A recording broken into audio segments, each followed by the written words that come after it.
প্রিয় দর্শক, আপনি কখনো কি মনে করেছেন কেন আমার জীবনে এত কষ্ট আসে? যদি আপনি জানতেন আল্লাহ তাআলা যার প্রতি দোয়া বাড়াতে চান তাকেই প্রথমে পরীক্ষা দেন। রাসূলুল্লাহ সাল্লাল্লাহু আলাইহি ওয়াসাল্লাম বলেছেন, যাকে আল্লাহ তাআলা ভালোবাসেন তাকে পরীক্ষার মধ্যে ফেলেন। তাই আজ আপনি যে সমস্যার মধ্যে দিয়ে যাচ্ছেন তা হয়তো নাফরমানির কারণে নয়, বরং আল্লাহর ভালোবাসার নিদর্শন। মানুষ ভাবে কষ্ট মানে শাস্তি, কিন্তু পবিত্র কোরআন বলছে নিশ্চয় কষ্টের সাথে আছে শান্তি। আল্লাহ তাআলা বান্দাকে কষ্ট দেন যাতে সে তার নিকট আরও বেশি ঘনিষ্ঠ হয়। কখনো আপনাকে দুনিয়ার ভাঙ্গা দরজা বন্ধ করে দেন যাতে আপনি জান্নাতের দরজায় ধাক্কা দেন। আল্লাহর পরিকল্পনা সবসময় সুন্দর, শুধু আমরা তা সবসময় বুঝতে পারি না। তাই মুমিনের দুঃখ রহমত।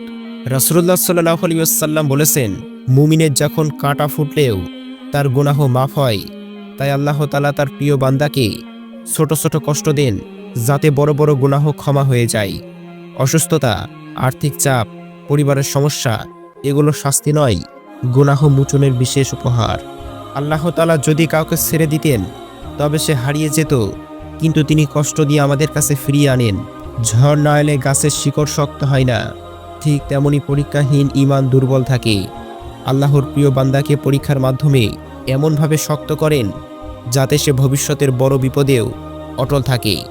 পবিত্র কোরআনে বলা হয়েছে, আল্লাহ তাআলা মুমিনদেরকে পরীক্ষা করেন যেন তাদের সত্যিকার ঈমান প্রকাশ পায়। এই পরীক্ষায় আসলে আপনাকে জান্নাতের পথে আরও দৃঢ় করবে। মানুষ যখন সুখে থাকে তখন অহংকার তাকে গ্রাস করে, কিন্তু আল্লাহ তাআলা তার প্রিয় বান্দাকে অহংকারের গর্তে পড়তে দেন না। সামান্য কষ্ট, সামান্য অভাব, সামান্য ব্যথা এগুলো আপনাকে নম্র করে, কৃতজ্ঞতা করে। আর কৃতজ্ঞ মানুষের দোয়া আল্লাহ তাআলা কখনো ফিরিয়ে দেন না। তাই মনে রাখুন, কখনো কষ্ট আপনার মর্যাদাকে নষ্ট করতে আসে না, বরং মর্যাদা বাড়াতে আসে। যে হৃদয় ভাঙে সে হৃদয় থেকে দোয়া দ্রুত ওঠে। কষ্ট মানুষকে আল্লাহর কাছে নিয়ে যায়। যখন আপনার কাছে আর কেউ থাকে না তখন আপনি বলবেন, হে আল্লাহ, আপনি ছাড়া আর কেউ নেই। আর আল্লাহ তাআলা বলেন, আমি বান্দার ধারণার মতো। দোয়া করো, সুখে কম জোরে ওঠো, কিন্তু দুঃখে দোয়া আকাশ ভেদ করে ফেলে। তাই কষ্টই দোয়া দ্রুত কবুল হয়। কষ্টের পর আল্লাহ তাআলা মুমিনকে বিশেষ পুরস্কার দেন, কখনো ঈমানি শান্তি, কখনো সবর, কখনো বরকত, আবার কখনো দুনিয়া এবং আখিরাতের সম্মান। রাসূলুল্লাহ সাল্লাল্লাহু আলাইহি ওয়াসাল্লাম বলেছেন, পরীক্ষার পরে আসে জয়। আল্লাহর পরিকল্পনা কখনো ব্যর্থ হয় না। আজকের দুঃখ আগামীকাল বদলে যাওয়া জীবনের ইশারা। তাই হতাশ না হয়ে আল্লাহর উপর ভরসা রাখুন। যে মানুষ পাপ করতে চায় কিন্তু ভিতর থেকে বাধা পায় সে আল্লাহর প্রিয়। যে মানুষ নামাজে সান্ত্বনা পায় সে আল্লাহর প্রিয়। যে মানুষ কষ্টের মধ্যেও আল্লাহ তাআলাকে স্মরণ করে সে আল্লাহর প্রিয়। যে মানুষ মানুষের সামনে ভেঙে পড়ে না বরং আল্লাহর সামনে কান্না করে সে আল্লাহর প্রিয়। এই ভালোবাসার চিহ্ন কেবল কষ্টের মাধ্যমে প্রকাশ পায়। কষ্ট আসলে শয়তান ফিসফিস করে, দেখো আল্লাহ তাআলা তোমাকে ভালোবাসেন না, কিন্তু আল্লাহ তাআলা বলেন, আমি তোমাদের পরীক্ষা করি যেন তোমাদের ধৈর্য বৃদ্ধি পায়।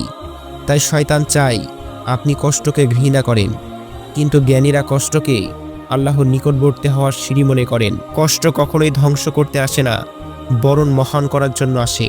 পবিত্র কোরআনে আছে, সবরকারীদের প্রতিদান গণনাহীন। মুমিন কাঁদে, কষ্ট পায়, ব্যথা অনুভব করে, কিন্তু আল্লাহর উপর ভরসা হারায় না। আপনার সবর হয়তো আজ কেউ দেখছে না, কিন্তু আল্লাহ তাআলা দেখছেন, লিখে রাখছেন আর পুরস্কারের পাহাড় বানাচ্ছেন। একদিন আপনি নিজে অবাক হয়ে বলবেন, এই কষ্ট তো আমাকে আল্লাহর কাছে ফিরিয়ে দিয়েছিল। প্রিয় ভাই এবং বোনেরা, মনে রাখবেন, যে কষ্ট আপনাকে আল্লাহর কাছে নিয়ে যায় তা আসলে বড় রহমত। যে ব্যথা আপনাকে সেজদায় ফেলে তা আপনার জন্য নিয়ামত। আল্লাহ তাআলা কাউকে ছেড়ে দেন না, কেবল তার দিকে টেনে নেন। প্রিয় দর্শক, এমন হৃদয় ছুঁয়ে যাওয়া ইসলামিক স্মরণিকা নিয়মিত পেতে আমাদের চ্যানেলের সঙ্গে থাকুন। চ্যানেলটি সাবস্ক্রাইব করুন, কারণ আপনার একটি সাবস্ক্রাইব আমাদের উৎসাহ দেয় আল্লাহর বাণী আরও ছড়িয়ে দিতে। ভিডিওটি ভালো লাগলে শেয়ার করুন, হয়তো আপনার একটি শেয়ার কারো অন্ধকার জীবনকে আলো দেখাতে পারে।